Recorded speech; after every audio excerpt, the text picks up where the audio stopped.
ça me fait chier à chaque fois de faire des vidéos où je dis ah j'ai changé d'avis sur ça parce que j'aimerais ne pas changer d'avis mais je change d'avis tellement tout le temps surtout. C'est compliqué mais nuance élevée. Je garde dans la tête nuance élevée de plus en plus. Euh, J'essaye de changer d'avis, d'être raisonnable aussi dans ce que je vais dire, pour que si un jour je change d'avis, je change pas tant d'avis que ça. J'essaye vraiment de garder la nuance. Je vois un peu comment il est en train de devenir Hamza actuellement aux États-Unis. C'est très dommage ce qu'il a fait. J'ai pas trop envie de finir comme lui. Je te jure, des fois j'écris des vidéos et je commence à écrire une dinguerie. Tu vois, genre ultra égo trip, je sais pas quoi. Je fais non, nuance élevée. J'enlève et je réécris un autre truc. C'est compliqué. Qu'est-ce qu'il a fait Hamza? Hamza il part en couille, hein, je trouve. Enfin, je trouve. Je sais pas s'il y en a qui suivent Hamza. Je sais pas s'il y en a qui suivent Hamza un peu.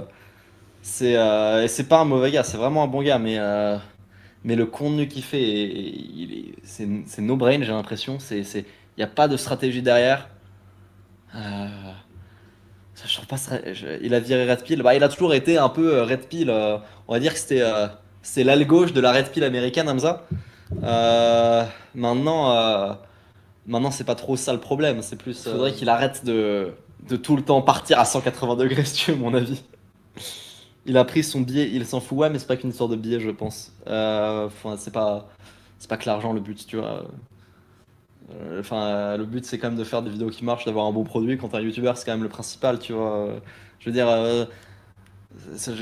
mon but c'était l'argent. Ça ferait longtemps que j'aurais ouvert Merga Superstar. Non, tu vois, là actuellement, c'est quoi mon but avant de le réouvrir? C'est de finir les putains de features que j'avais dit que j'allais faire, tu vois. Je peux pas te dire un truc et ne pas le faire. Euh, Hamza, il a à moitié, hein, j'ai pas envie de diffamer ou quoi, surtout que je lui parle un peu, mais il a à moitié, entre guillemets, douillé sa communauté sur un truc où il avait fait un produit payant en abonnement, puis il a retiré l'accès, puis en fait il l'a fait repayer en one shot, mais à des gens qu'il avait déjà payé, c'était le même produit. C'était un peu chelou. Surtout, ses conseils niveau relationnel sont vraiment dangereux. Ça dépend lesquels. Ça dépend lesquels. Euh, il fait combien Hamza là? Hamza, il fait du 100K par mois. Et encore une fois, on peut trouver ça beaucoup, je trouve pas ça beaucoup. Je trouve que s'il avait fait les choses bien avec son audience, il aurait pu faire tellement plus. 100K par mois, les gars, croyez pas que j'en suis très loin. Enfin, j'en suis loin, mais je suis pas si loin que ça. Et regarde mon audience, tu vois. C'est. C'est. C'est encore. Pour moi, tu vois, c'est même pas genre en mode ouais, non, j'ai choisi l'argent à faire des vidéos, faire des vues et tout. Non, c'est. Pour moi, il a fait vraiment. Il a enchaîné les mauvaises décisions. Enfin, ça, c'est mon avis. Mais autant en business qu'en YouTube.